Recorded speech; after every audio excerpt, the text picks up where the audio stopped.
looking at the story Why Owls Are Wise. And this unit, we've been working on the strategy of making inferences while we are reading. And just a reminder that an inference is when we take what the author tells us and what we already know in our brains, and we put together a new thought that wasn't explicitly said, it wasn't outright said, but we are able to come to that conclusion based on the information that we have. So we can make inferences before we read a text, we can make inferences while we're reading a text, and we can make inferences at the end of a text. And that's something that a good reader does. If you're making inferences, that means you're thinking deeper about what it is that you're reading, and you're not just reading the words to read the words. So I can make an inference that this is going to be a pourquoi tale, which explains why. Remember, pourquoi in French is why. And so it says why owls are wise. And so I'm guessing that this is, or predicting that this is going to be a text about why we think that owls are smart, or why we think that they are wise. And usually a pourquoi is a folk tale that tries to explain why something came to be. Just looking at my illustration down there, I'm guessing that this is not actually fact, right? Not probably just trying to explain why they think owls are wise, but not the actual reason why that is. And also, the illustration shows an owl and a bear talking, and so I can predict that the bear and the owl will be main characters in this pourquoi tale. All right, so please be open to page 28. You will need a pencil to annotate as we go. Shared reads 5 and 6.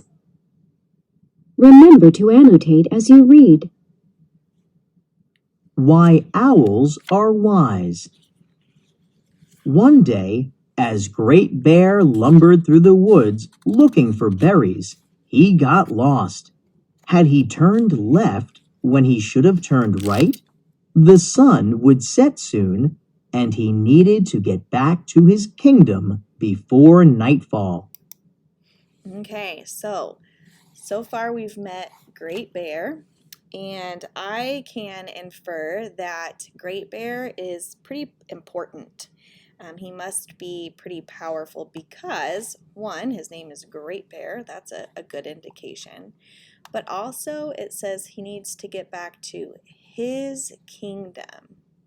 His kingdom. And I know about kingdoms, and I know that usually people who live in kingdoms or who have kingdoms are pretty powerful and important. So I'm inferring that bear must also be quite important in our text. So let's go ahead and underline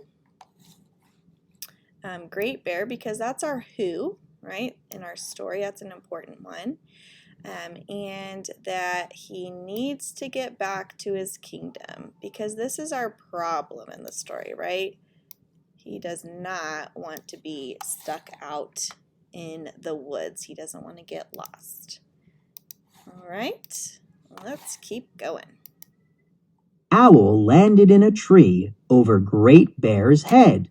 I can see your home from up here in the air, Owl said. Follow me. Owl flew and guided Great Bear home. Great Bear was so grateful that he rewarded her with wisdom, which all owls are known for to this very day. Okay, so along comes Owl.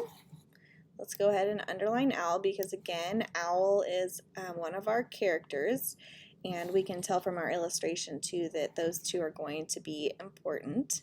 And here's the solution, right?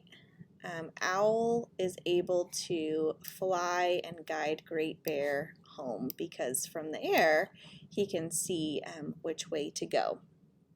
And so, because of this, Great Bear was so grateful that he rewarded her with wisdom, which is why all owls are known to be wise to this very day. So again, if I go back to my inferencing, now that the text is over, I have reaffirmed that Bear is indeed quite powerful because he is able to reward Owl with wisdom. And not only is he able to reward her with wisdom, but it says all owls are known for that to this day. So not only did she get wisdom, but all owls were able to become wise because of this owl's helpful nature. So that's pretty important. Let's look back here. We have Great Bear, and he is in the woods. We might want to underline that too. That's our where, right? And if I wanted to retell this, I could use my somebody wanted, but, so, then. And in this case, it would be Great Bear wanted to get back home before nightfall, but he was lost. So Owl guided Bear back home. Then Bear gave Owl the gift of wisdom. All right.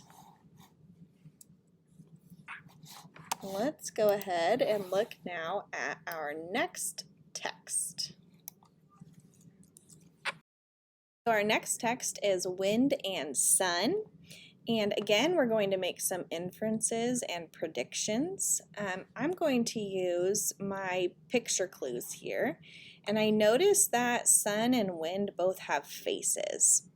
And I know that in real life, sun and wind do not have faces. So I can already predict that this is going to be a make-believe or fictional story and not realistic fiction, because this isn't realistic that they would have faces, right? So I can already kind of infer that a little bit. I can also predict that by looking at the illustration, that the story might be about what the sun and the wind are going to do to this man who is walking in his coat. So let's get started and see if those inferences and predictions are correct, and be looking for your own inferences as we are listening. Wind and Sun.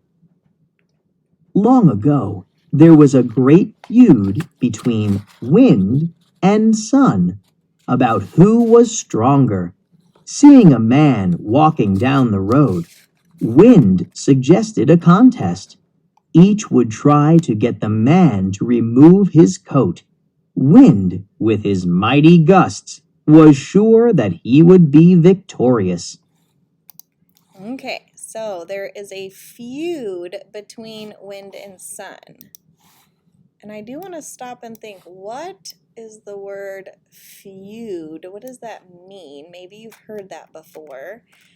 But a feud is kind of an argument between two people. So I'm going to write that out to the side. And if I change that word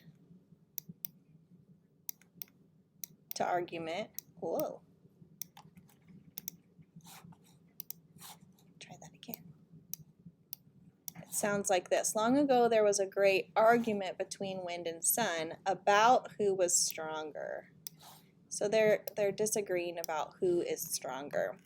So seeing a man walking down the road, Wind suggests a contest. So this is the what. They're going to have a contest. Each would try to get the man to remove his coat.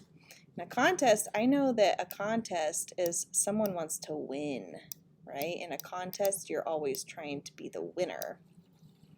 So they're each trying to get the man to remove his coat, which tells me that that would be the winner, right?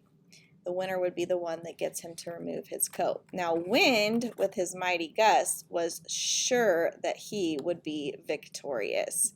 I'm going to underline this because I want to talk about point of view. We've been talking about that with this whole unit, many characters, many points of view, and how a story can change based on whose point of view you are seeing the story through. And so in this case, the point of view of the wind is, I'm going to win because I have a mighty gust. Okay, so let's keep reading and see if we can find out what the sun's point of view is in the story. Wind began to blow. The man pulled his coat around him tightly.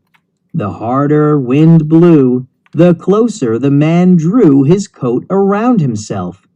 Wind had failed. Next, sun shone warmly on the man. He became so warm he removed his coat. A gentle approach is best, said Sun. Okay, so wind blows and the man, remember the goal is to get the man to remove his coat, right? That's our goal. The man pulls his coat around him tightly. So that's kind of the opposite of what they were hoping would happen, right? Wind wants him to take his coat off, and the man is pulling it closer to him. It says the harder wind blew, the closer the man drew his coat around himself. Wind had failed. Failed. What does that word mean? Failed means you didn't complete the task, right? Let's write that out to the side.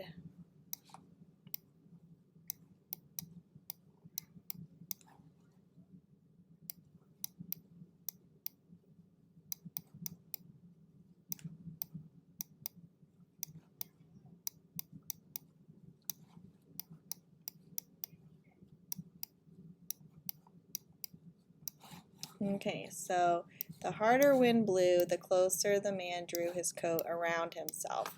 Next, there's a good sequencing word for us.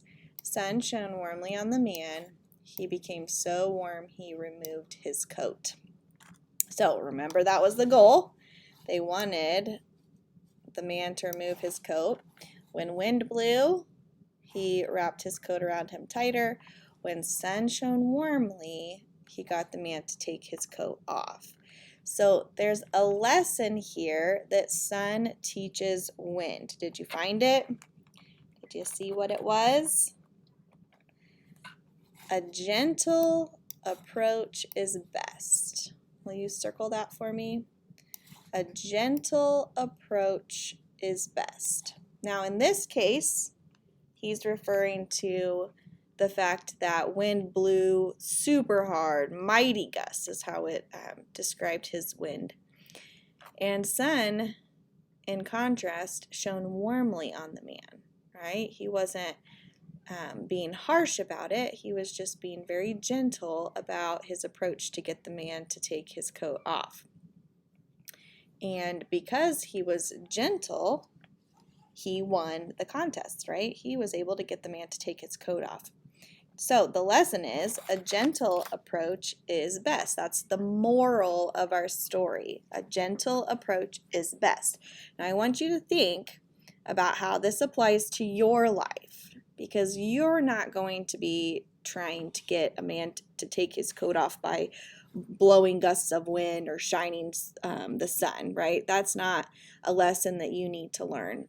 But you could take the lesson of a gentle approach is best and use that in your life. You could use that when you're trying to either win a contest or get your way or try to persuade someone.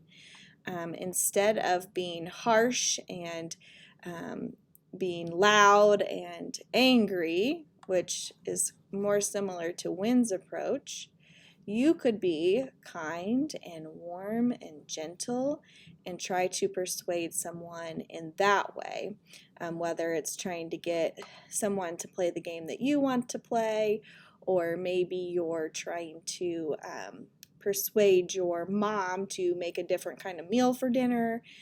Instead of yelling and throwing a fit, right? You could use a gentle approach and say, Mom, I really like how you make that meal, but do you think tonight we could have, right? That approach might work better. So you're going to restate the moral in your own words. So make sure that you have that circled, so when you go to do that, you will be ready to roll.